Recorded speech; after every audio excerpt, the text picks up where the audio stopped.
Oke, di sini terima kasih ya Prof. Dr. Aida yang sudah mempersilahkan kami kelompok 3 untuk presentasi. Luar biasa ya,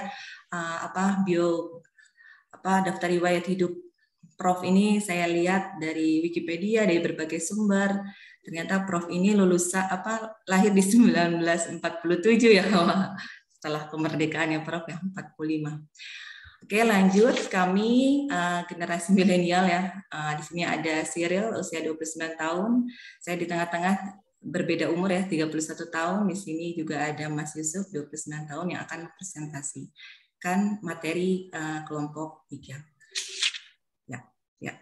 Salam hormat untuk semuanya, Pak Hermansyah, Pak Slamet, Bu June, Bu Erna, Pak Tito, dan Pak Saiful, serta Prof. Aida, izinkan kami untuk presentasi.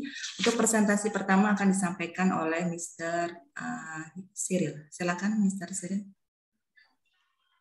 Halo. Halo, jelas? Silakan, Cyril. Oke. Terima kasih banyak Ibu Nanda. Saya menghormati Prof. Ade Vitayala dan Ibu Bapak selamat sore. Di Kamerun itu selamat siang. Ya. Siang. So saya mau pakai bahasa Inggris. Halo? Yes, right away. Thank you very much, Prof, for the opportunity to present this group work, Group 3.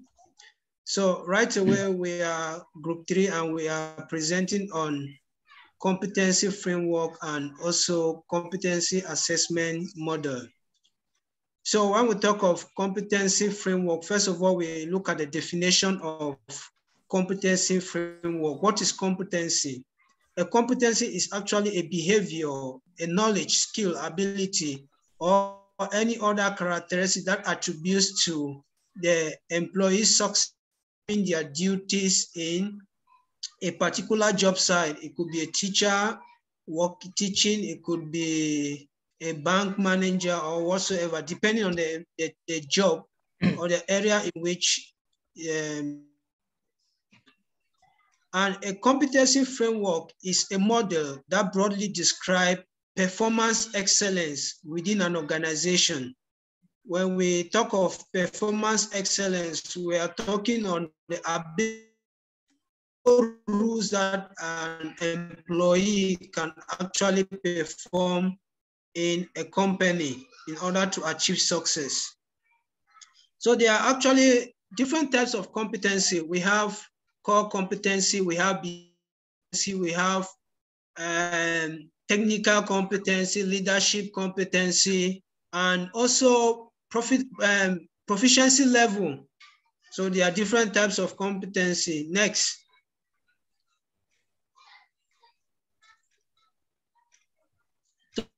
So creating and consistency across human resource processes.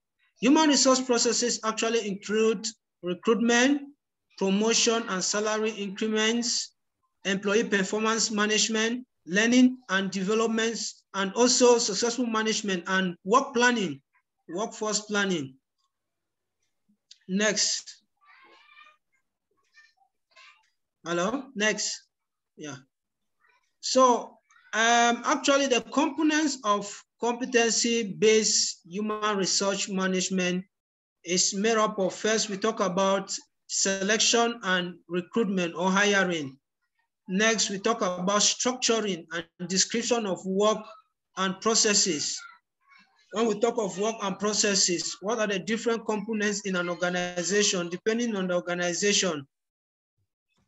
Resource manager is involved in structuring and describing or description of work duties. And next we talk about compensation and benefits. Next we talk about training and development, feedbacks and management. When we talk of performance feedback, we are talking about the success of the organization or the performance. Are we succeeding or are we failing? So it is all geared to the human resource manager. Then we talk about succession. when we talk of succession, we are now dealing with about generation. We are talking about future of the company. Is there any improvement? What can we do for the company to improve on the performance future? So we talk about succession and management. And also career development. The human resource manager is involved in designing new career development in terms of training, in terms of innovations, and in terms of processes in the organization. Next.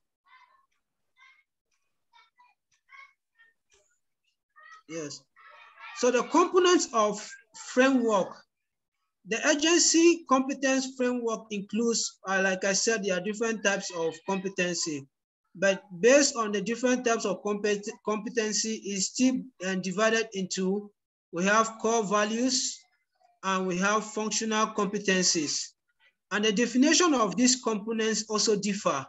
When we talk of core values, we are talking about principles that influence people's actions and the choices they make. We talk about the ethics, we talk about the work descriptions, and we also talk about the mission and vision of the company. Then core competencies provide a foundation framework or describe the behavior to be seen by each member. For example, you have Nextel, you have different companies, they have their core values. Some core values can be about integrity, responsibility, speaking the truth, or services to the society. So there's a core value for each company. And next, we talk about functional competency. Functional competency are defined by duties and responsibility assumed by different staff members for a given job based on the job complexity. So a particular company can divide duties based on the individual competency of the members. Next. And also this functional competency is further divided into different competencies. We talk about individual contribution. We talk about manager. We talk about senior manager. So these are the different functional competency in an organization. So when we talk about individual contribution, we are talking about a staff member. What are they doing? Normality or their particular tasks that they have to perform in contributing to the company performance. And we talk about the manager, a staff member at the middle or a senior professional level with managerial responsibility for human and financial resources. Actually, a manager oversees the activity of a company. He is there to design programs. He is there to counsel. He is there to, when things are not working, the manager is there to redirect, to encourage workers, is there to bring resources, both financial, both human. And we talk about senior managers. When we talk about it deals with the directors, the CEO. These are the top leaders in a company. Next.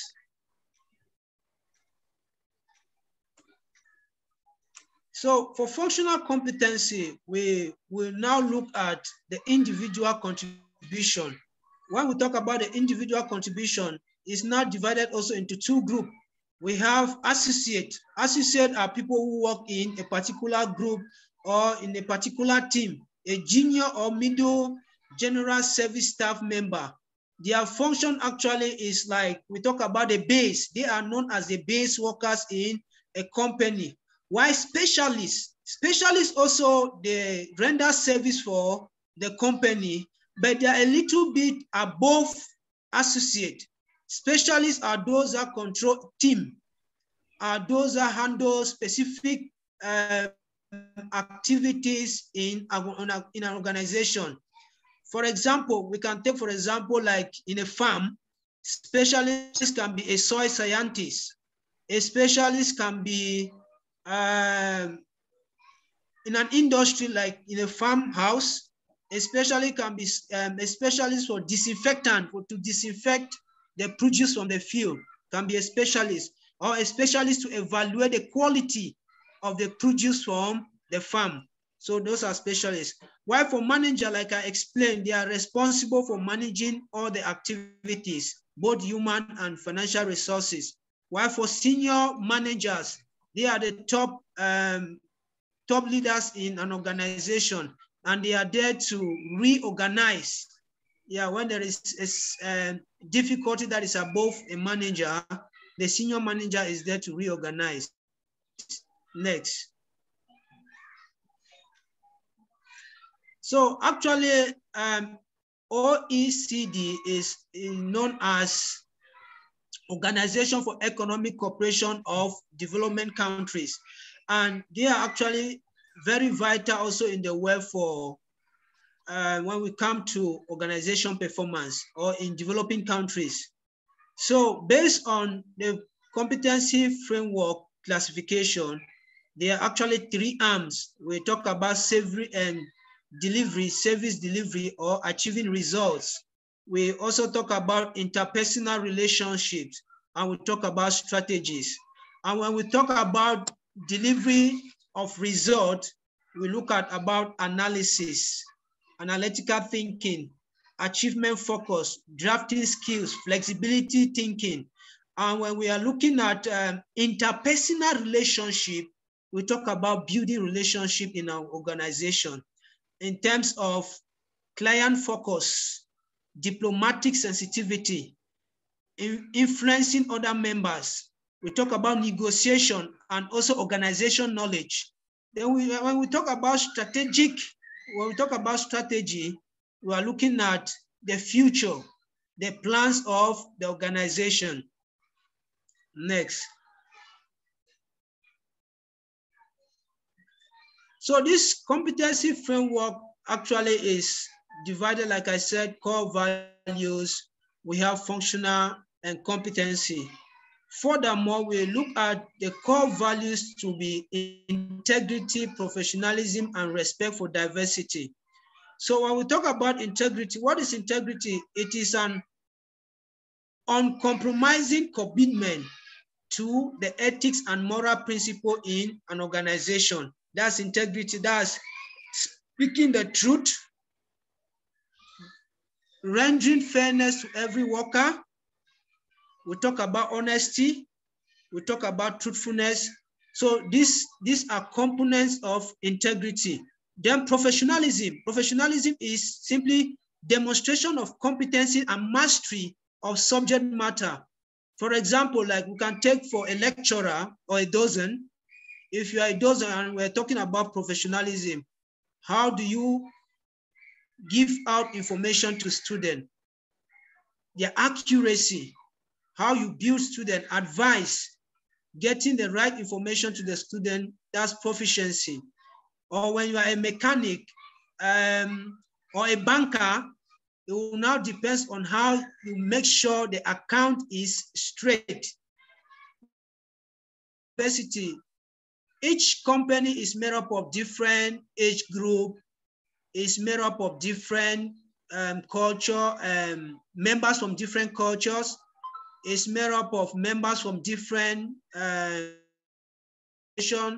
for example, somebody coming from Sumatra, somebody coming from Bogor, from different tribes, different suku in Indonesia.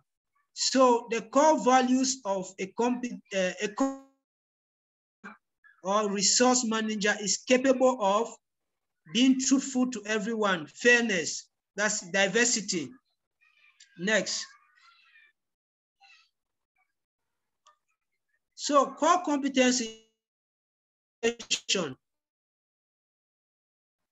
Yeah, it is also important in terms of communication. And when we talk of communication, we are not looking at individual contributors. We are looking at the manager and we are looking at senior manager. How does individuals in the company communicate?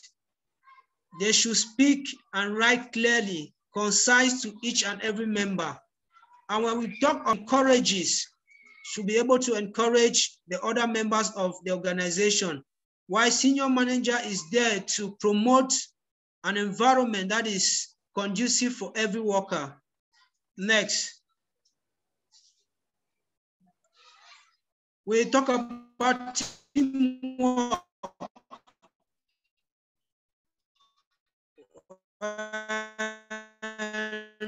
When it comes to organization performance, there are different divisions, there are different departments. So an individual in a company should be able to accurately. And we talk of senior manager is there to motivate, empower other staff members to achieve the objective. Next.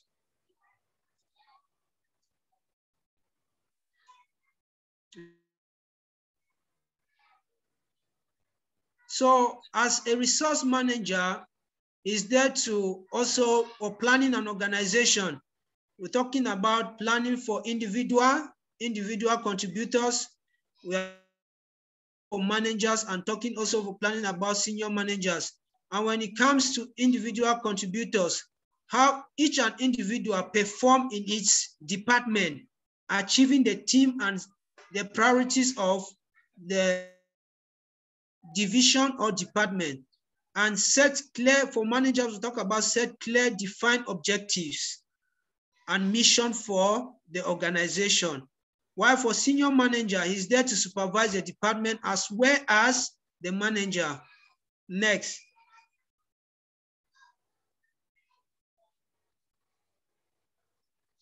Next.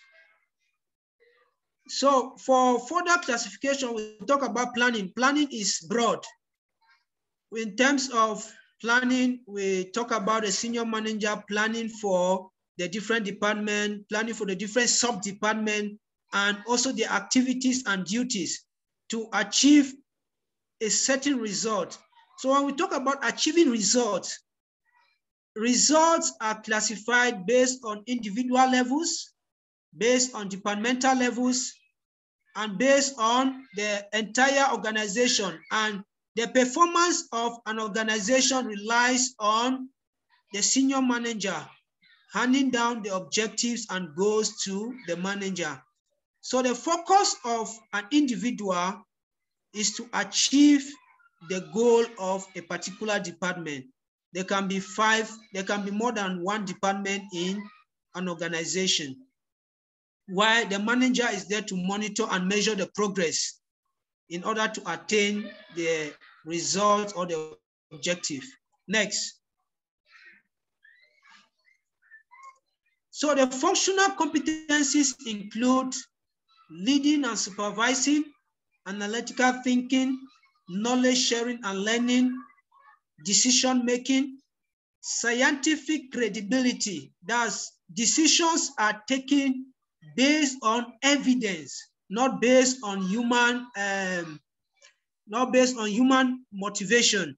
It's based on what is happening in the field, based on reality. That's scientific credibility.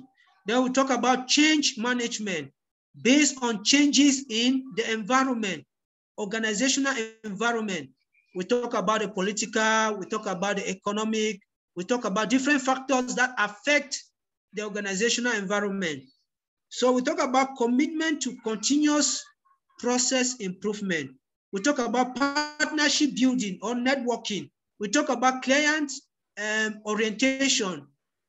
There are certain organizations that help to orientate their customers so that they should know that their product is the best compared to other organizations. We talk about persuasion and influence. When we talk about persuasion, it's all about advertisement, influencing the customer to choose a particular commodity over the other, or a particular organization over the other organization. So we talk about resilience. Resilience is how an organization can withstand challenging moments. Like currently in the world, the entire world is facing inflation. And this is time where managers, senior managers, and individuals put heads together to overcome or to build resilience. Next.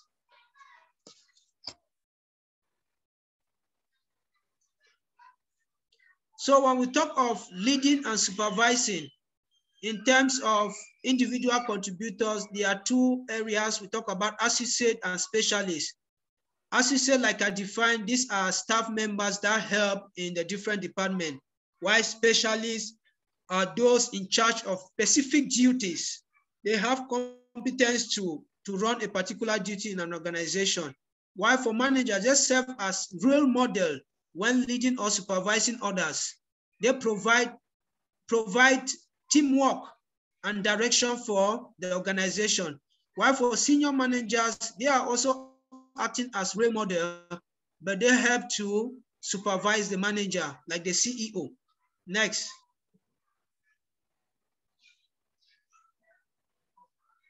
So we talk about analytical thinking. When we talk about analytical thinking, is how an individual can sit and evaluate, for example, the market situation in the world or the market situation of a particular organization. And this is also, it also cut across at the individual level, at the specialist level, manager and senior managers or board members. Next. Knowledge and learning. So the human resource manager is there to improve on the workers' ability to provide or to partner with other members in the organization. So we talk about knowledge and learning. And also the human resource manager is there to design training programs. There are times workers are sent for a specific mission to improve their knowledge on how to handle a particular equipment, on how to manage other members in the organization. Next. So decision making. Yeah, in terms of decision making, a human resource manager design based on the individual or the departmental level, and based on the departmental level, we have local workers, we have specialists, and we have managers and senior managers. So the human resource manager makes decision based on what the senior managers has designed for the company, or the objective of the company. Next.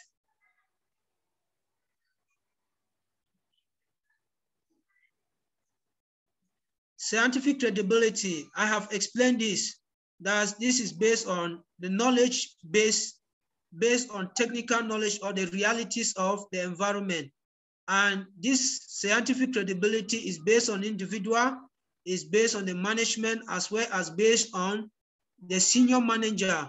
When, for example, a marketer is sent out, which is an associate member, when the marketer goes out to sell, now the information the marketer gathers from the environment, he gives it now to maybe the head of the marketing department, a specialist. The specialist now analyze the market situation and send the information to the manager, and from the manager now to the CEO. The CEO now make proper decision, as well as the human resource management, on how the future of the organization can move forward. Next. So we talk about change management. Change management is when human resource management look at the environmental condition of the company, the performance. If the performance is low, the human resource management now takes an interest in new ideas by encouraging the individual contributors, like the associate, the specialists, the management, and senior managers. So by the associate are responsible for what? Adjust approaches and responsibility to reflect on the urgency and the situations in the business environment. While the specialists, when the staff member of the marketing department, for example, brings the current situation of the environment, of maybe a drop in the sales of the organization, the specialists now sit down and analyze bring a creative or innovative method on how to improve on the market situation.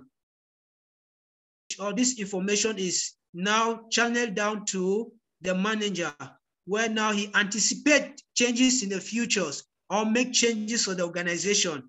And thereby also the senior manager take now the final decision of next. So commitment to continuous process improvement, I just explained next.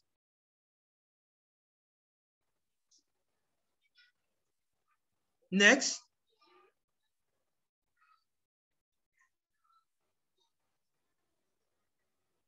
So building partnership, the human resource manager is there to first to connect workers in the organization and also to network with other organizations where a company lacks or needs the services of another organization. The human resource manager is there to identify, is it at the individual contributor, the associate specialist, or at the managerial level? Yeah, so the human resource manager is there to build partnership with other organizations, be it national or internationally. Next. So competence assessment model. What is competence assessment model? A competence list of competencies which are derived from observing satisfactory or exceptional employee performance for a specific occupation. So model is made up of different components. So when we talk competency model, we are talking of those different competency, core values, competency, functional competency that are now bring to design a model for a particular organization. The model identification for the competencies employees need to develop in order to improve on the performance of the company. So a model is made up of, like I said, different arms of. Next. So competencies are the building blocks of model. I have explained that. They are actually the building blocks of models, and the competencies listed here are critical thinking, problem solving, managing information, creativity and innovation, communication, collaboration, cultural and global citizenship. This is about partnership as well, personal growth and well-being. So this, when we talk about competency, they are built by these different competencies. Next.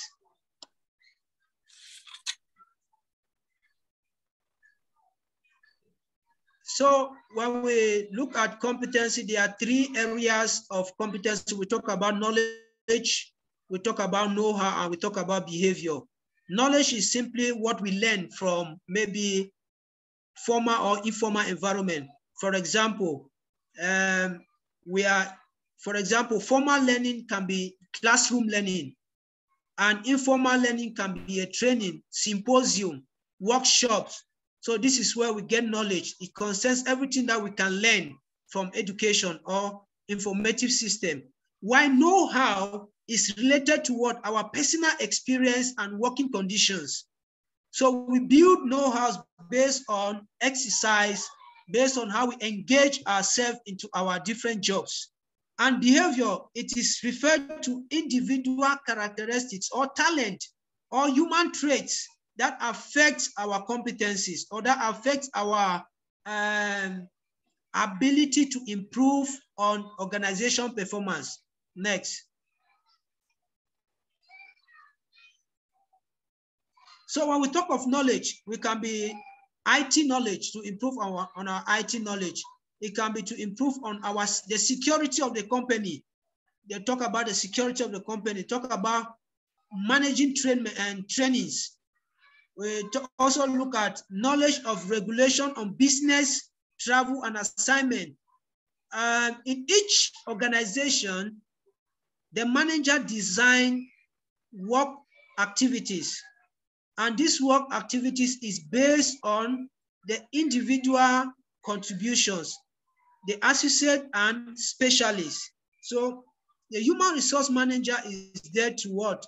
To design, assign, or to give out assignment, and also to look at staff services based on their knowledge of IT, based on their knowledge of handling different equipment in the company. Next. So know-how.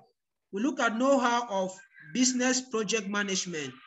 So the human resource manager is there to evaluate the know-how of the different workers and assign them based on their abilities and competencies.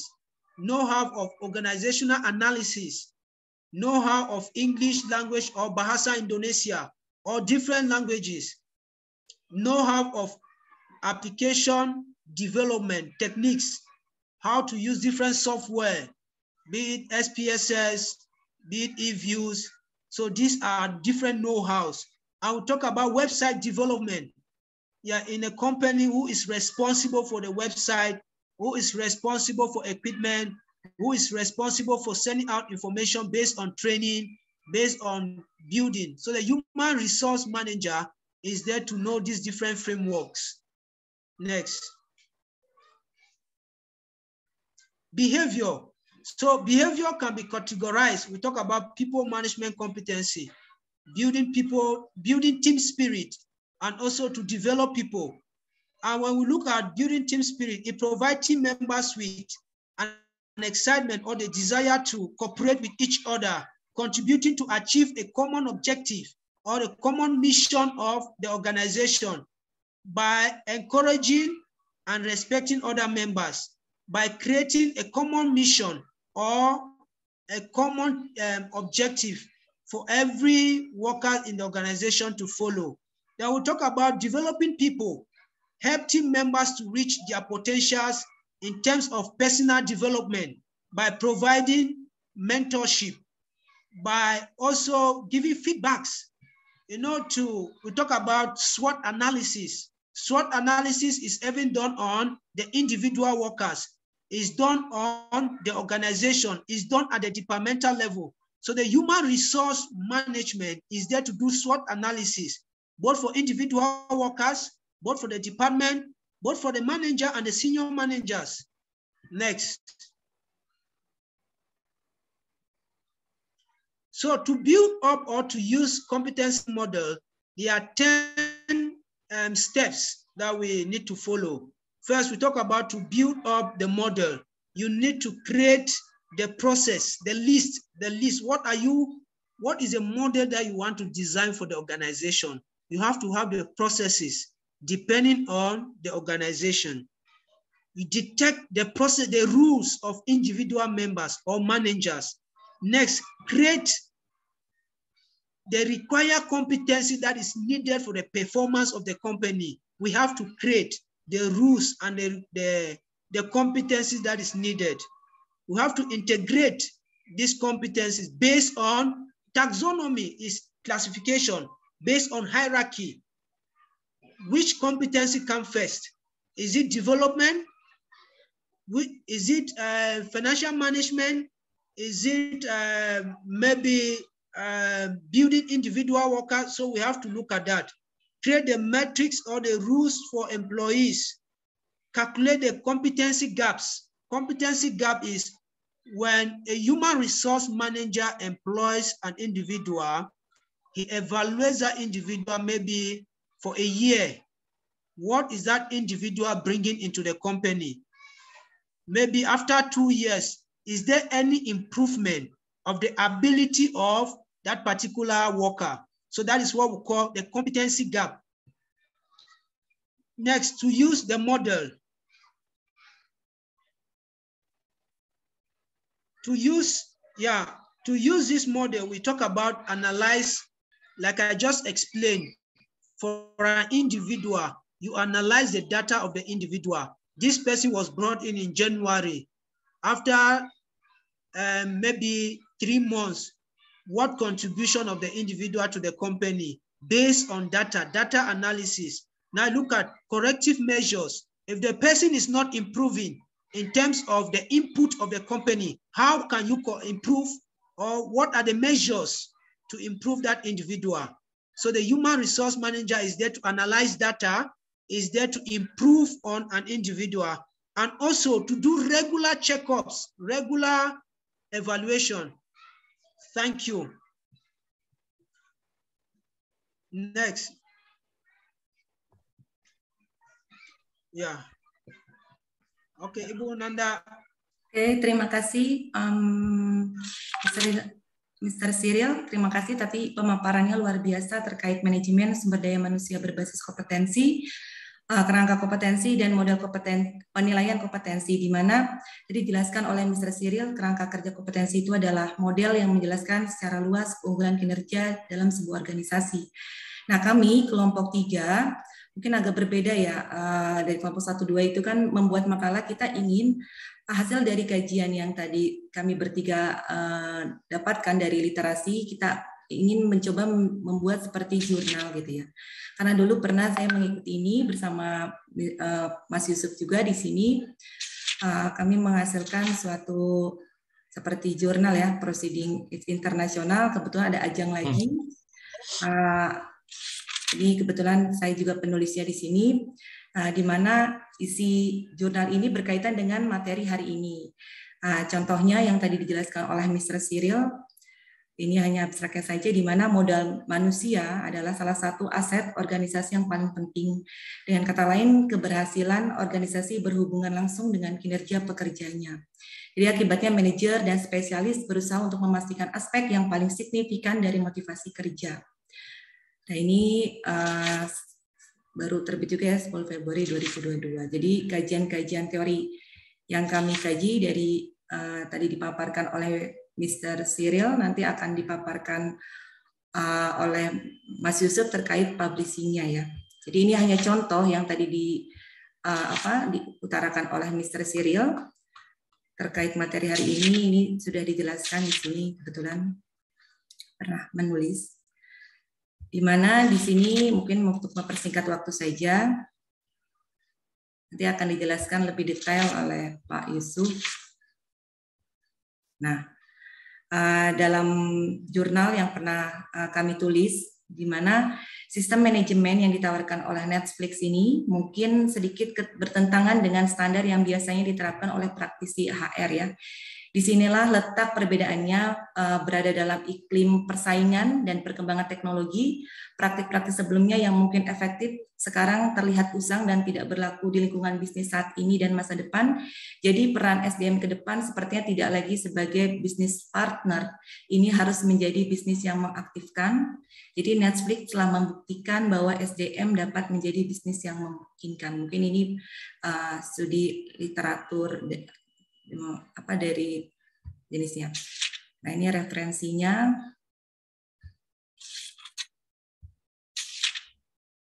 Nah, kami bertiga, ini buku tentang Netflix ya, terkait materi hari ini juga berkaitan. Nah, kami juga ingin nanti mungkin Prof. Aida setelah perkuliahan ini, setelah presentasi juga bisa mengarahkan kita ya. Kebetulan ada ajang lagi proceeding internasional itu juga.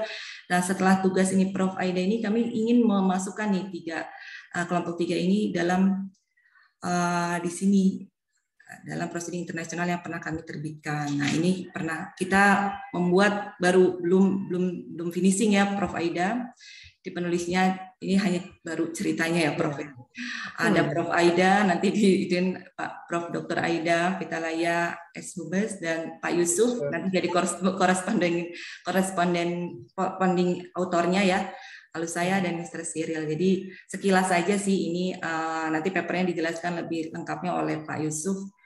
Jadi intinya nanti paper kita itu di mana hasil studi yang tadi sudah panjang kali lebar kali tinggi yang dijelaskan oleh Mr. Cyril. Nanti kita jadikan sebuah jurnal yang intinya itu pencapaian dan kelangsungan hidup yang berkaitan ya. Jadi menyediakan model untuk menarik dan memperkerjakan tenaga kerja berbasis kompetensi. Jadi pencapaian dan kelangsungan hidup yang berkelanjutan dalam tantangan bisnis Kehidupan modern bergantung pada kemampuan karyawan untuk melakukan tugas yang diberikan kepadanya.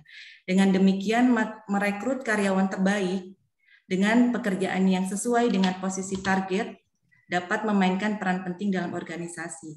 Jadi penelitian ini bertujuan untuk memberikan modal perekrutan dan perekrutan sumber daya manusia berbasis kompetensi. Jadi ini hanya baru gambaran saja. Nanti detailnya akan dijelaskan oleh Pak Yusuf. Jadi ini baru rencana saja ya Prof ya, baru rencana, belum terrealisasi. Nanti dijelaskan oleh Pak Yusuf terkait detailnya, dan kami sangat berharap sekali Prof Aida akan menemani kami dalam penulisan jurnal. Baik. Dan nanti ini mohon maaf ya, saya next agar mempersingkat waktu saja.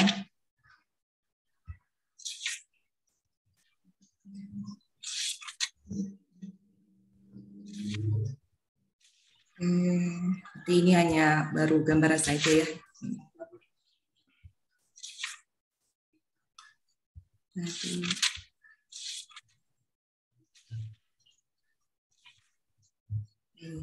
Oke, nanti akan dijelaskan lebih lanjut oleh Pak Yusuf terkait bagaimana sih, karena memang Pak Yusuf itu ahlinya ya dalam koresponden autor, karena saya juga terbit di Prosin Internasional itu ada kaitannya juga ke Pak Yusuf. Silakan mungkin Pak Yusuf bisa sharing terkait nanti artikel kita yang akan diterbitkan bersama Prof. Dr. Aida. Baik Bu Nanda, mungkin saya boleh share screen Bu. Ini di boleh. Ya silakan.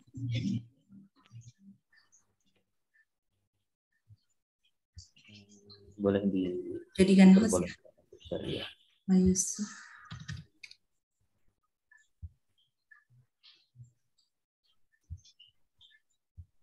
Bentar ya. Yep.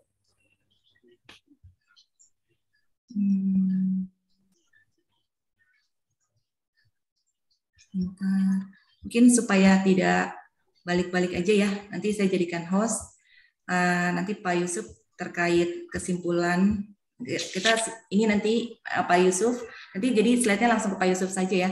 Jadi nanti kita rencananya akan dijelaskan oleh Pak Yusuf yang akan terbit di sini bersama Prof. Aida. Jadi untuk nggak balik lagi, kesimpulannya saja dulu, nanti penjelasan lebih detailnya ke Pak Yusuf terkait artikel.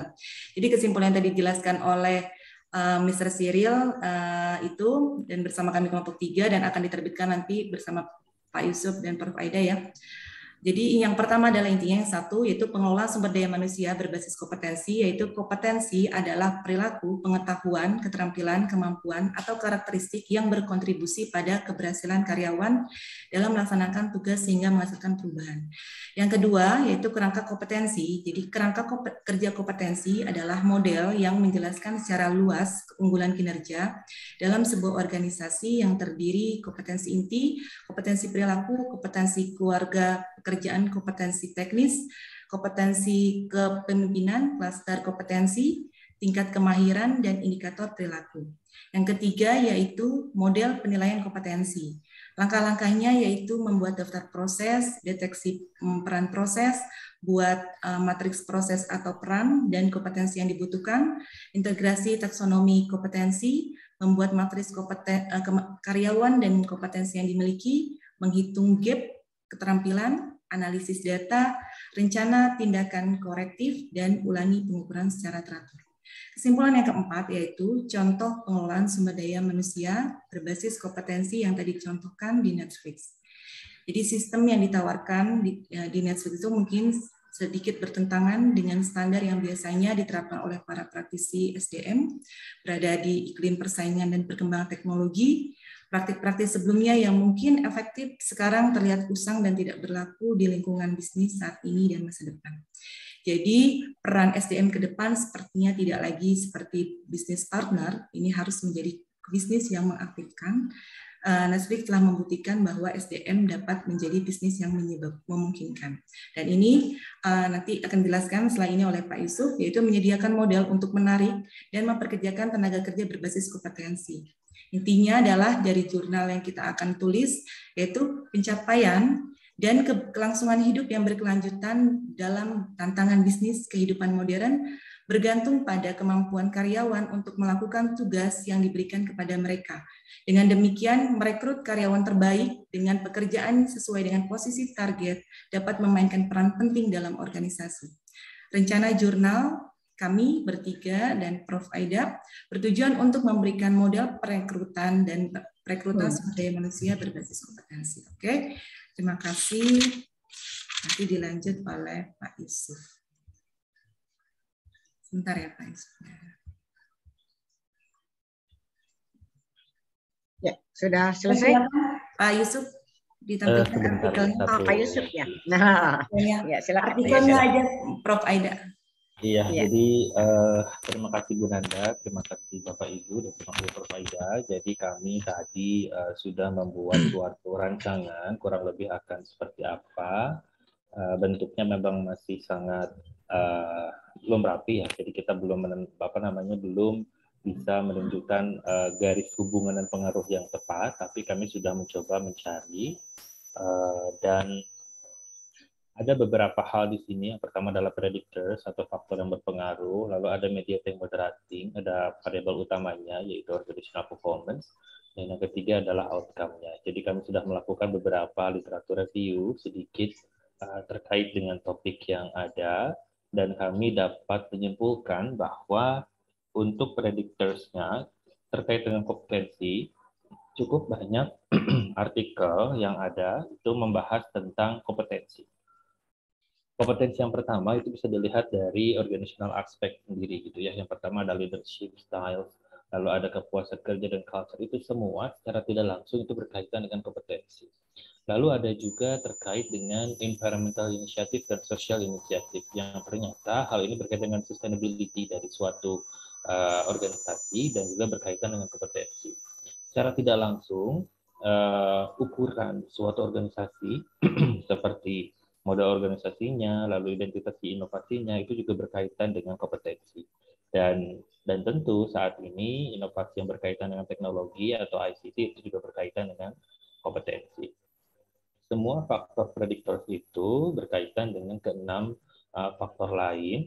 Yang pertama seperti kolaborasi, partnership, ya, lalu ada pendekatan kolaborasinya, level of satisfaction, lalu employment rate, management practice, cohesive vision, decision making, dan itu semua ternyata berkaitan dengan kompetensi. Kompetensi sebetulnya kan memang berkaitan dengan organizational performance sendiri. Jadi memang tujuan akhir dari kompetensi adalah meningkatkan kinerja organisasi. Selain dari meningkatkan kinerja individu, juga kinerja organisasi, yang akhirnya memberikan outcome terhadap keempat hal, yaitu sosialnya seperti apa, lalu environmentalnya seperti apa, ekonomik dan juga politikal. Jadi kurang lebih nanti bentuk modelnya mungkin akan berbentuk seperti ini, namun kita harus melakukan kajian lebih dalam terkait dengan bagaimana suatu hubungan dan pengaruhnya, karena kita harus melihat suatu faktor ke faktor itu setidaknya lebih dari 10 artikel yang mendukung. Gitu. Jika memang sudah kebanyakan orang membahas itu, maka kita sudah mengaitkan bahwa memang hal itu menjadi faktor yang berpengaruh terhadap organizational performance, yaitu dari si kompetensi. Mungkin itu sedikit tambahan dari saya. Assalamualaikum warahmatullahi wabarakatuh. Assalamualaikum warahmatullahi wabarakatuh. Terima kasih Prof. Aida. Sekian presentasi dari kelompok 3, yaitu Mas Yusuf, Mr. Cyril, dan saya, Nanda. Wassalamualaikum warahmatullahi wabarakatuh. Waalaikumsalam warahmatullahi wabarakatuh. Wah, ini presentasinya udah komplit nih ya. Sampai mau menulis jurnal segala ya. Wah. Jadi kalau nulis jurnal mungkin saya harapkan nih tidak hanya kelompok grup 3 saja ya, tapi grup 1, 2 juga nanti bikin jurnal juga gitu. Ya, latihan ya. Karena kalau semakin banyak menulis jurnal, Pakuan juga akreditasinya juga semakin baik barangkali begitu ya. Dan sekaligus juga latihan gitu. Karena gini, nanti ketika Anda menulis disertasi minimal Anda harus menulis jurnal ya, latihan ya. Tapi Nanda udah banyak tuh tulisannya katanya. Enggak, sama, ya, kan? Sama Pak Yusuf. Dengan Pak Yusuf ya, berduaan ya. Ya, oke. Jadi kalau kita nanti untuk disertasi itu minimal jurnalnya satu jurnal internasional, ya kan. Yang kedua jurnal nasional. Semuanya harus terakreditasi. Syukur-syukur kalau bisa yang terindeks Scopus, walaupun sekarang masih menjadi big question ya gitu ya. Apakah memang kita harus berkiblat ke Scopus gitu ya? Apa enggak sebaiknya kita memperbaiki atau meningkatkan kinerja dari Scopus nasional, jurnal-jurnal nasional kita gitu. Karena kalau kita menulisnya ke jurnal yang internasional itu sulit juga diakses ya oleh orang Indonesia sendiri karena harus bayar kan. Orang Indonesia kalau disuruh bayar ya males lah gitu ya, gitu kan. Nah, jadi, tapi nggak tahu nih masih perdebatan gitu ya, masih perdebatan. Tapi paling tidak udah siap-siap latihan gitu. Dan memang satu lagi nanti kalau menulis ya itu kan ada aplikasi Turnitin ya.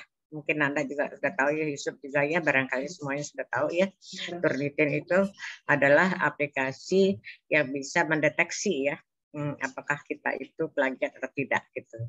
Nah, kadang-kadang sebenarnya ya saya sih selalu bilang gini, nggak ada yang asli murni ya di dunia ini ya. Kita pasti pernah niru gitu kan ya. Tapi bagaimana cara meniru atau cara mengkutip jurnal-jurnal orang itu tidak plek gitu ya, tidak plek apa yang ditulis itu yang kita taruh di disertasi kita nanti, tapi dibuat dalam bentuk narasi yang baru ya, sehingga tidak terkesan bahwa itu adalah plagiarisme.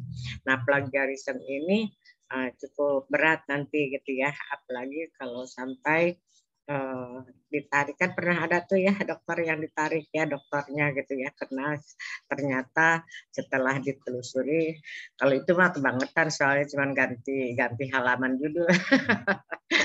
Menurut saya tidak ada etika gitu ya, karena sebagai ilmuwan kita, sebagai seorang ilmuwan, yang pertama itu adalah etika. Di dalam kompetensi juga etika itu number one gitu. Ya, karena berapapun pintarnya kita kalau tidak ada ATK, tidak ada kejujuran. Tadi belum disinggung-singgung ya, kejujuran, kemudian komunikasi, teamwork itu menjadi penting. Nah, mungkin kita buka pertanyaan atau kita mau istirahat dulu atau bagaimana? Ini sudah 5.58, maghrib itu 6. Berapa? Maghrib itu pukul 18.05 ya sekarang ya, semakin cepat ya. Mau istirahat dulu atau mau langsung atau gimana? Gimana Pak Herman? Pak Herman gimana?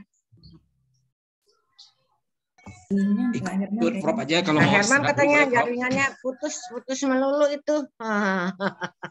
Ya jaringan gimana? Memang gimana Pak Herman? Keluar masuk ini Prof. Saya di Cibinong. Oh, Cibinong. Cibinong. Oh. Kenapa Cibinong kan masih Cibinong, kabupaten Prof. Ya? Iya. Lapor atau sama Pak Bupati ini ya? Mayor Republikanya, ya? Prof. Jadi internet service providernya, iya dari Republikanya mungkin ada masalah, jadi putus nyambung, jadi mohon maaf Prof. Putus nyambung ya, ya. Oke, jadi keluar masuk. Pakai IndiHome aja. Saya pakai IndiHome nggak putus-putus tuh.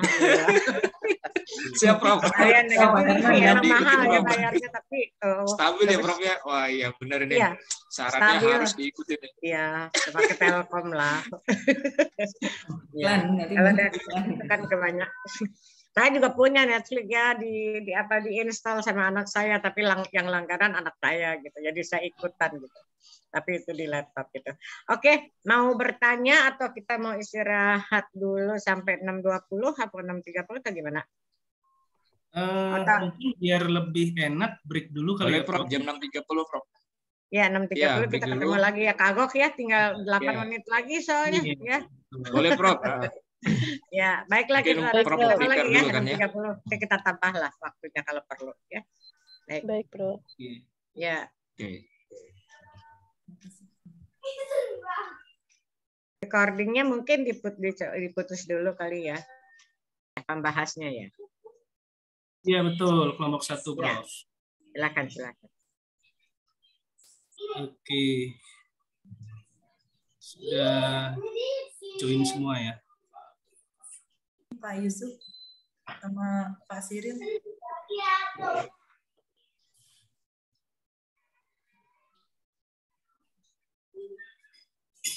Kelompok 1 siapa ya? Pak Bu Erna ya? Bu Erna sama Pak Selamat ya? Iya, betul. Pak Selamat yang duluan mau kasih komentar atau siapa? Ya, boleh Prof. Silakan. Ya, oke. Thank you for the young people group ya. Younger. Thank you very much, Cyril, for your presentation. Good job. Nice. Okay, we are from group 1. I will have the question for you, Mr. Cyril, regarding this your presentation about the competency based on human resource management.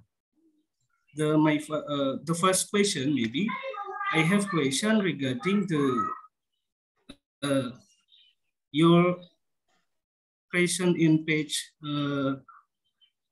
28 here maybe you show the global citizenship, right? Maybe you tell me about what do you mean about global citizenship? Because global citizenship is new title or new subject for me. The first question for you, and then regarding the competency base, actually in my company in aviation industry, actually have well implemented, sir, for the competency base. Actually, example for the pilot, engineer, and other in personnel aviation. We have program recruit for the new people must be recruit based on competency base.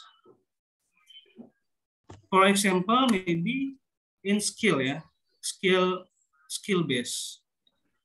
The pilot must have qualification,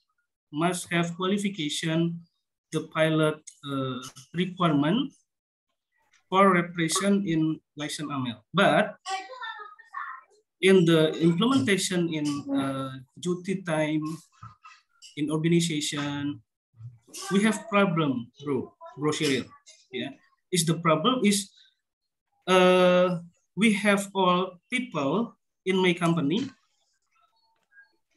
have same competency but different behavior. Yeah, different behavior. So the problem showing in behavior only, not in skill.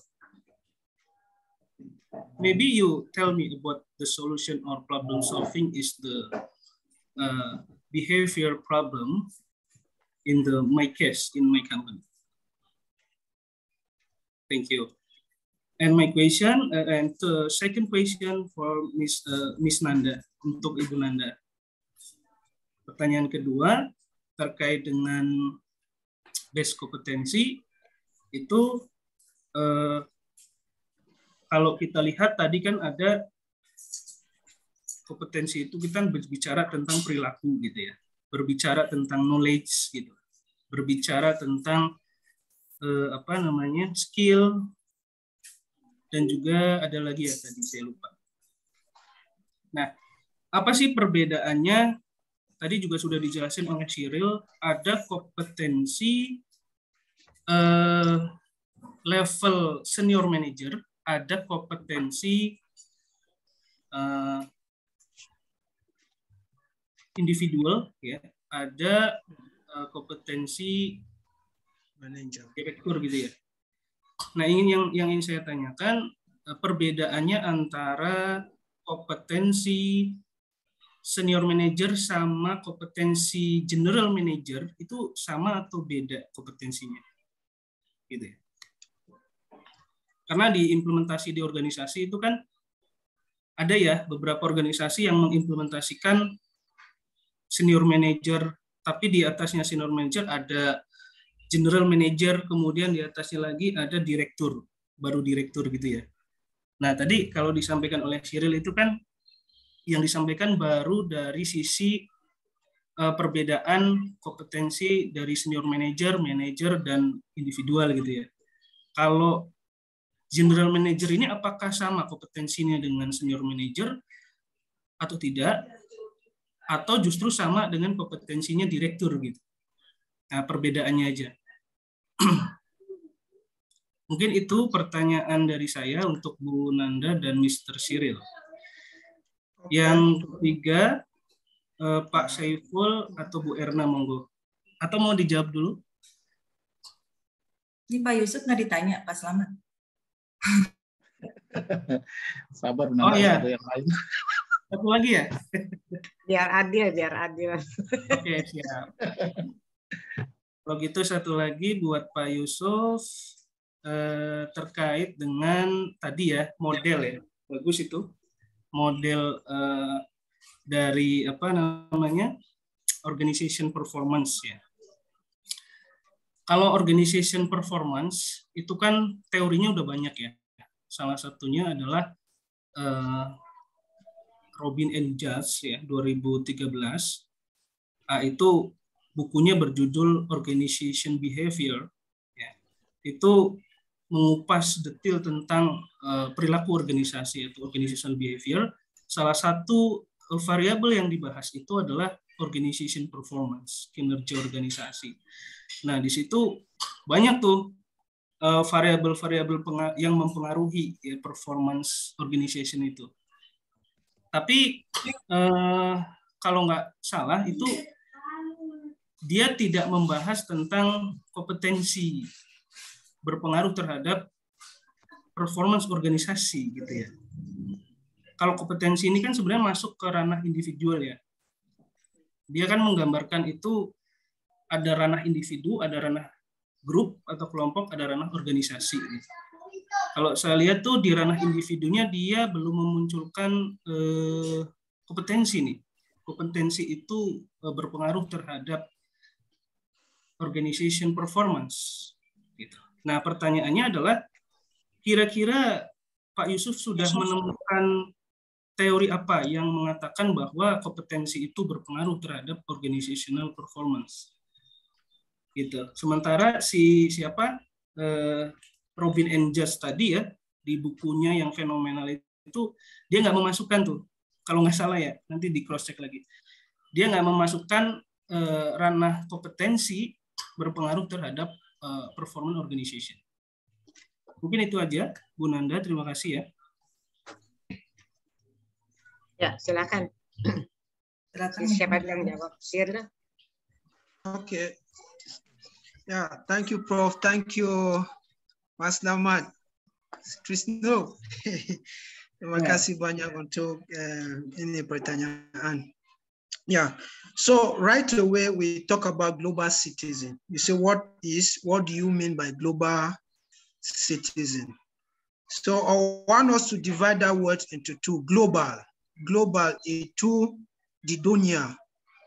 Yes, citizen itu orang di negara. Yeah.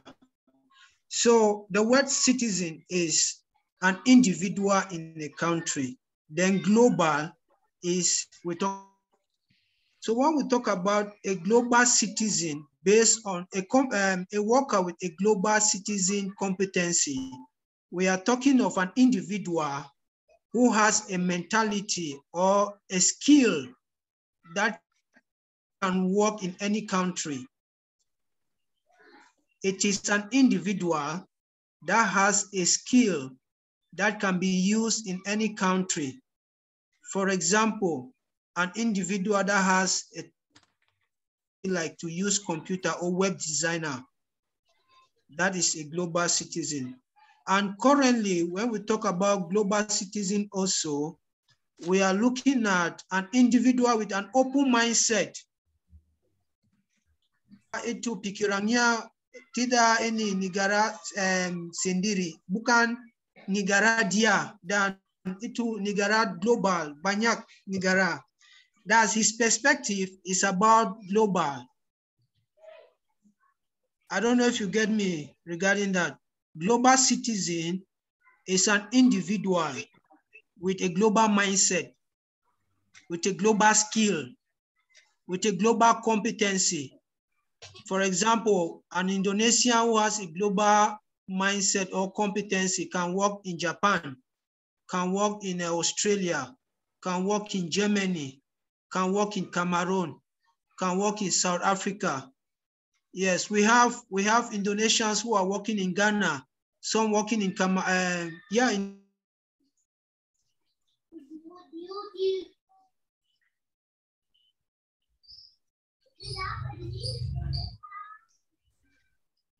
Wah, dia nggak pakai Indohome nih. Aduh. Dia nggak pakai Cameroon Home. Iya. Wah, hilang dia langsung. Bogor Netflix itu nggak bagus soalnya. Di Jakarta oke. Iya. Saya juga IndiHome sih, Prof. Lancar. Iya. Lancar kan? Tapi daftarnya harus melalui fraud nih kayaknya nih biar lancar nih. Dulu saya pakai Netflix terus aduh kacau balau. Ya, gimana? Silakan. Wah, hilang ini kayaknya Mr. Sheryl putus. Sheryl ya. Oke, dilanjut sama Ananda atau sama siapa? Ya, next answer. Oh, ya oke. Ya. Next answer dari Bu Nanda buat ini. Iya, terima kasih. Nanti sambil menunggu Mr. Sheryl ya. Tadi pertanyaan oleh Pak Komiti kita terkait base kompetensi. Jadi kalau dilihat yang tadi dipaparkan oleh Mr. Sheryl menyatakan bahwa kompetensi itu ada jenis kompetensi ya, kompetensi inti, kompetensi perilaku, kompetensi keluarga pekerjaan, kompetensi teknis, kompetensi kepemimpinan, klaster kompetensi, tingkat kemahiran, dan indikator perilaku. Nah, terkait pertanyaan Pak Slamet, itu apakah berbeda antara senior, junior, manager? Karena implementasinya itu berbeda ya. Ada general sama junior. Jawabannya menurut asumsi saya adalah pastinya berbeda. Karena dalam struktur organisasi perusahaan, contohnya, mungkin kalau kita dari ranah bawah, kita menganggap manajer dan direktur itu sama, karena di atas kita. Tapi dalam struktur organisasi perusahaan, manajer itu di bawah pemimpin. Contohnya kita rinci lagi ya, tanggung jawabnya misalnya ada manajer operasional, itu kan tingkatan manajer yang paling rendah dengan tugas mengawasi juga memimpin karyawan.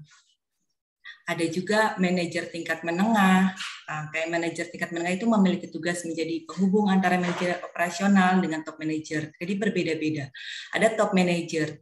Nah, ini merupakan tingkat manajer yang paling atas ya.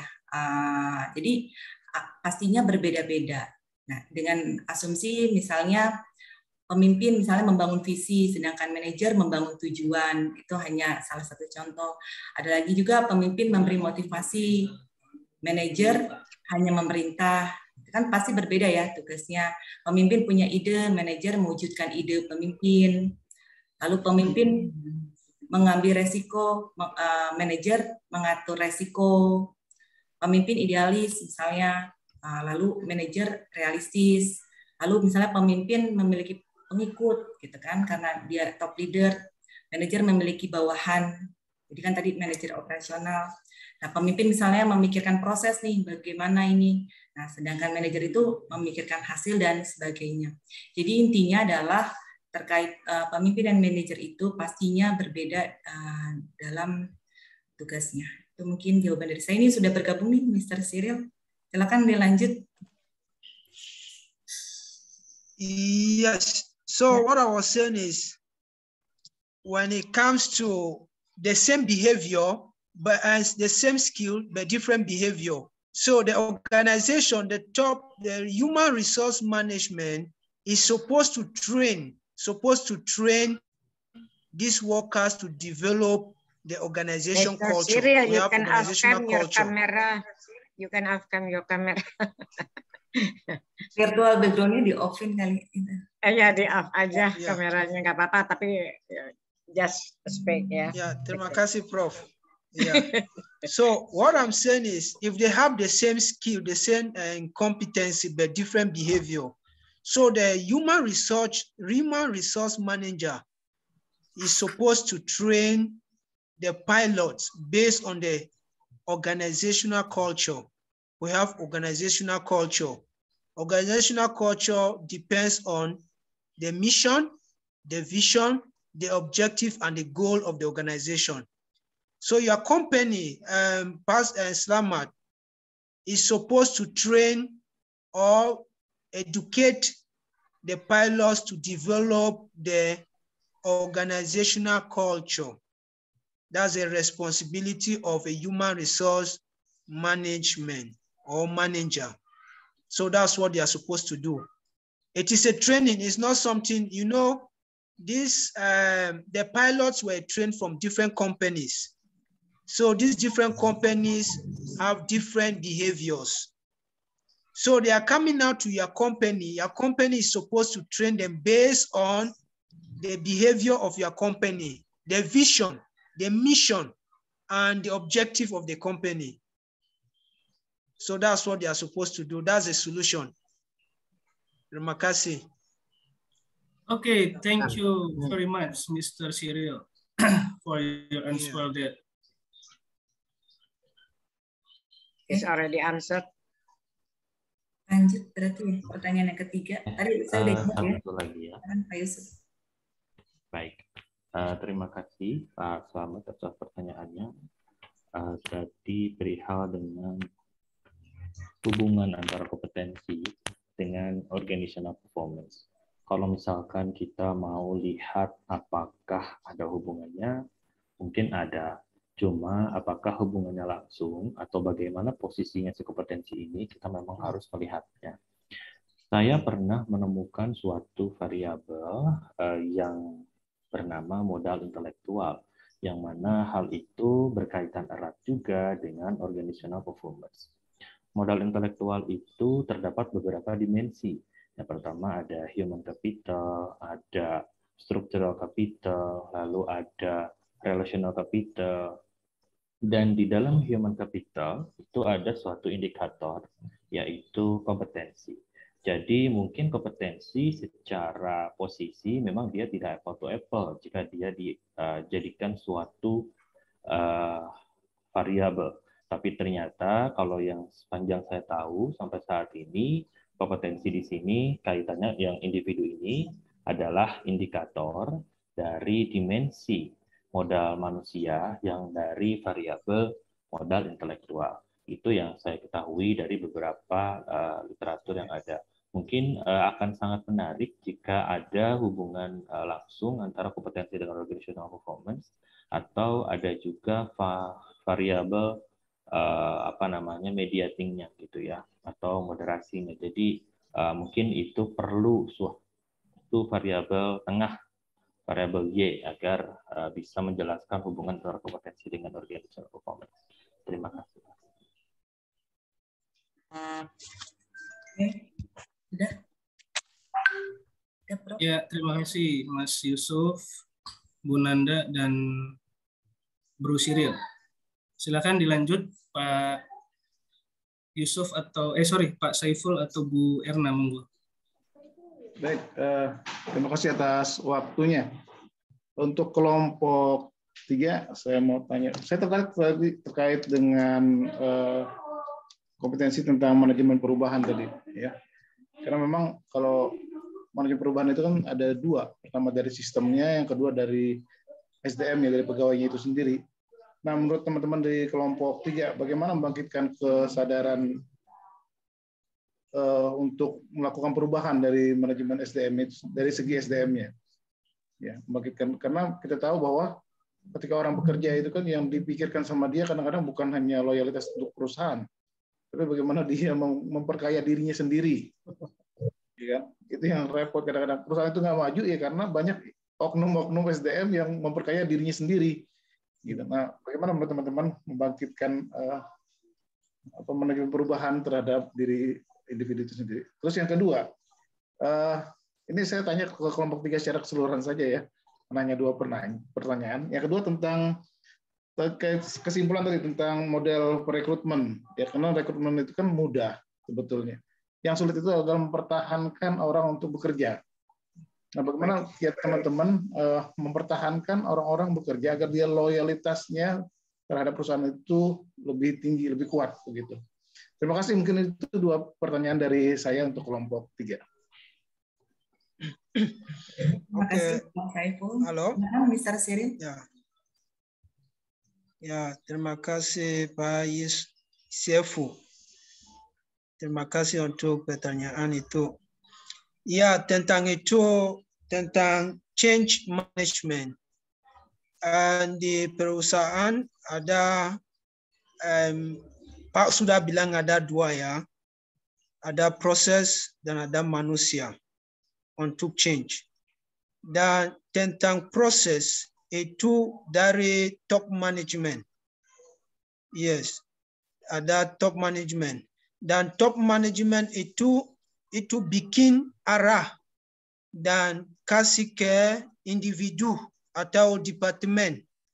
Ya, di perusahaan ini mereka bilang kami mungkin mau banyak uang atau servis.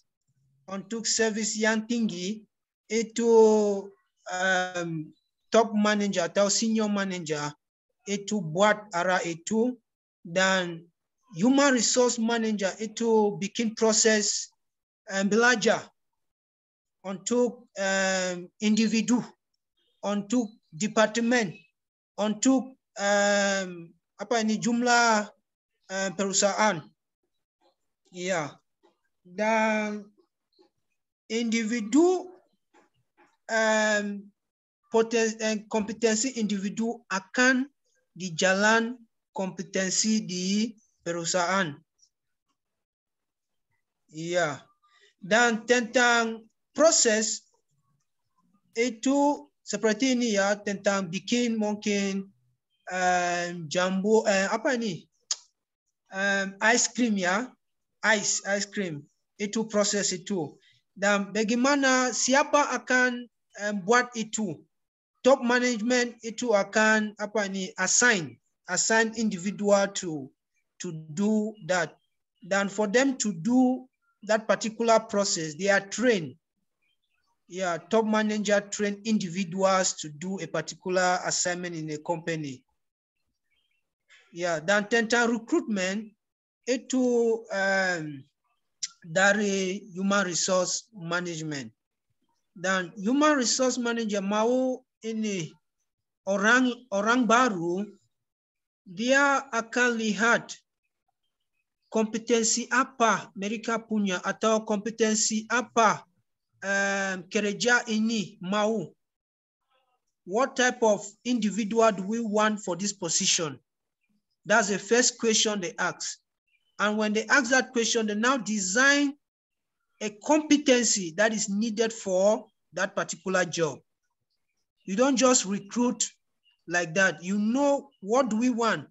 Banyak ini, a lot of jobs that are sent out to the social media, you always see the competency.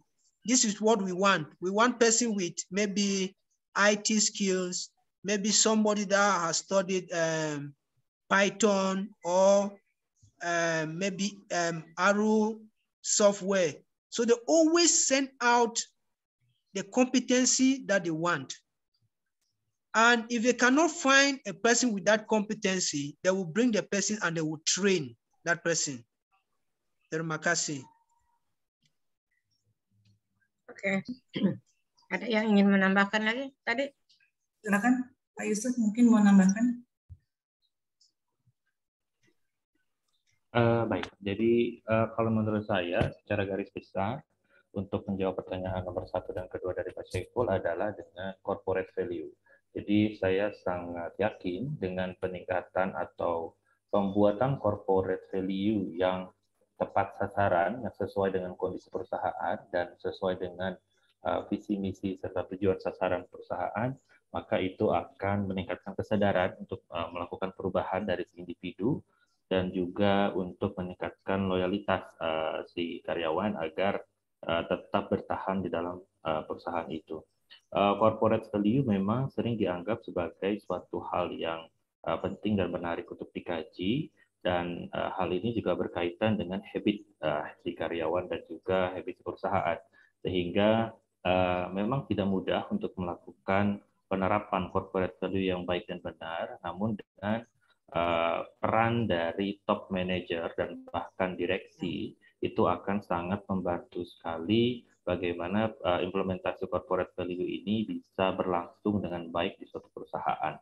Saya pernah bekerja di Bank Syariah Mandiri, saat itu masih belum BSI, dan penerapan corporate value di sana sangat luar biasa bagus, sehingga kami secara tidak langsung tersadarkan untuk melakukan pekerjaan yang terbaik dari diri sendiri, dan secara sekaligus itu meningkatkan loyalitas pekerja, sehingga kami sangat yakin bahwa corporate value adalah jawaban yang tepat untuk pertanyaan dari Pak Cik. Ada mau menambahkan? Ya. Izin Prof, boleh Prof? Iya, silakan. Tapi ini dari kelompok 2, nggak apa-apa nih Prof ya? Ya, nggak apa-apa. Kelompok 1 sudah selesai kan? Ya, oke, silakan coba, Herman. Oke, tadi saya coba ingin, mohon maaf, cuman ingin berbagi cerita saja terkait dengan pertanyaan dari Pak Sulis tadi, masalah behavior tadi. Kenapa behavior itu menjadi masalah? Karena kalau bicara masalah knowledge, skill itu nggak ada masalah.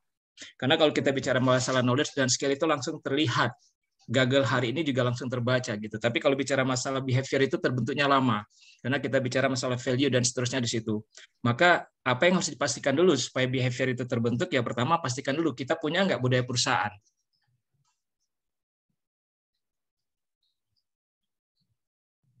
Suaranya IndiHome lagi nih kayaknya kendalanya. IndiHome solusi. Ngilang lagi ya. Ngilang lagi Ya. Oke. Lanjut saya aja pertanyaan ya. Ya, silakan. Lagi di jalan ya. Lagi di jalan nih, mohon izin offline ya, Prof. Ya. Saya ingin bertanya kepada kelompok 3. Setiap perusahaan besar itu kan pasti ya selalu mengukur kompetensi, bisa menggunakan assessment center atau maupun aplikasi assessment. Nah, apa sebenarnya tujuan dari mengukur kompetensi karyawan tersebut? Terus kemudian bagaimana jika hasil dari assessment tersebut tidak sesuai dengan kompetensi karyawan? Sementara karyawan tersebut misalnya masuk kategori talent management, seperti itu. Apa tindak lanjut manajemen untuk menghadapi hal tersebut? Terus yang ketiga, bagaimana cara seorang manajemen mendefinisikan dan mengukur efektivitas? Terus bagaimana cara mendefinisikan keterampilan, perilaku dan dari seorang karyawan yang efektif? Dan bagaimana kita tahu seorang karyawan itu memenuhi syarat pekerjaan dan lalu bagaimana cara mengukurnya? Itu aja sih dari saya, sedikit apa banyak? Terima kasih. Maaf di jalan ya. Ya, silakan. Kelompok 3 ini menjawab. Silakan. Pak Yusuf dulu. Siapa? Bu Nanda atau siapa? Pak Yusuf atau Syiril? Siapa yang mau jawab? Nanda. Ya, baik. Saya enggak dengar itu putus-putus di sini. Putus-putus ya. Iya, saya juga tadi terputus. Iya, terlempar ya.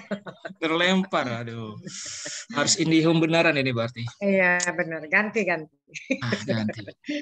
Ganti Pak CEO.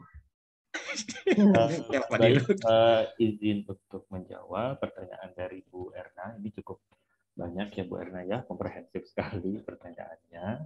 Jadi perihal dengan itu semua, saya sudah memikirkan satu jawaban yang cukup sederhana juga, bahwa sebetulnya the right man in the right place itu bukan hal yang mudah memang. Jadi saat identifikasi satu calon karyawan untuk masuk ke dalam suatu perusahaan kita, itu memang tidak mudah untuk menentukan bagaimana perilakunya di masa yang akan datang. Seringkali calon karyawan yang dianggap sangat sesuai ternyata di perjalanannya itu kurang sesuai, dan calon karyawan yang sangat sesuai dia dirasa dianggap kurang sesuai, ternyata malah dia yang paling loyal dengan kita. Itu sering sekali terjadi. Memang assessment yang dilakukan di awal saat rekrutmen itu cukup banyak faktor lain yang berpengaruh.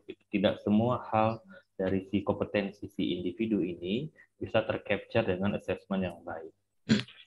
Assessment mana yang paling cocok dengan perusahaan tergantung dari si perusahaan itu sendiri dan budaya perusahaannya. Jika memang perusahaannya menginginkan karyawan yang loyal, maka kita bisa melakukan tes yang kayak koran gitu ke atas, misalkan gitu, dan itu juga bisa meningkatkan pemahaman bahwa karyawan itu akan seperti apa. Lalu interview yang dilakukan, misalkan itu tidak bisa dilakukan secara singkat gitu, meskipun ada tips melakukan interview terbaik dalam pandangan pertama dan sebagainya, tapi menurut saya interview yang lama lah yang paling bisa menjawab bagaimana ke depannya si anak ini aslinya gitu. Dan assessment yang baik itu tadi kembali lagi kepada si keperluan perusahaan dan di budaya perusahaannya, seperti yang Pak Herman Syah tadi akan coba katakan terkait dengan budaya perusahaan yang mana juga muncul dari corporate value tadi. Mungkin itu jawaban singkat dari saya. Bu Era, mungkin bisa ditambahkan oleh Bu Nanda dan Pak Siro. Terima kasih Pak Yusuf. Ada lagi yang mau bertanya? Kalau mau nambah dari kelompok 3? Ya, Prof, saya kurang paham. Saya kurang paham. Tampil lagi. Putus-putus. Putus-putus, ya. Maaf. Putus sambung. Ya. That's the problem ya, technological problem ya. Oke, kalau tidak ada bertanya, mungkin kita perlu bicara ini, kompetensi ya. Kompetensi itu yang pertama sebelum kita ngomongin what is kompetensi, itu ada yang disebut dengan basic kompetensi. Nah, basic kompetensi itu tadi ada pertanyaan ya, gitu ya. Misalnya tadi Pak Yusuf bilang orang bekerja itu kepingin cari duit aja gitu ya. Karena itu basic kompetensi itu pertama kritis ya. Kedua jujur ya. Dan yang ketiga itu teliti. Lalu bertanggung jawab. Itu basic kompetensi yang harusnya dilihat dari karyawan. Tapi kan untuk mengukur kejujuran seorang itu parameternya apa? Indikatornya apa gitu. Saya baru tadi dapat berita ya, bahwa salah seorang staf khusus presiden, nah gitu, itu menikah. Udah baca belum? Belum ya? Nanti saya kirimin deh ininya, linknya. Menikah dengan seorang pria, dia sendiri beragama Islam, suaminya itu beragama Kristen, tapi yang menjadi persoalannya itu bukan soal agama ya. Bagaimana dia itu selama bertahun-tahun menuliskan 100 kriteria calon suaminya. Waduh, saya jadi penasaran 100 kriteria itu apa gitu ya. Ternyata dari 100 kriteria itu ada 3 yang tidak terpenuhi oleh calon suaminya yang sekarang. Yang pertama itu suaminya itu tidak berkulit gelap. Jadi berarti bening ya kali ya suaminya ya gitu kan. Berarti serius. Yang kedua itu katanya tidak bisa mengendarai mobil. Nah, jadi lucu juga nih ada laki-laki yang tidak bisa jupir gitu ya. Tapi nggak apa-apa lah katanya, nanti kita bisa sewa mobil. Dan yang ketiga itu dia tidak suka melihat film drama Friends ya. Saya nggak tahu Friends itu apa ya. Kenapa nggak layangan putus gitu ya. Dan beberapa kriteria yang lainnya lagi adalah jujur katanya. Ya jujur. Jadi penasaran juga saya, karena kalau berita itu kan nggak lengkap ya. Jujur gimana mengukur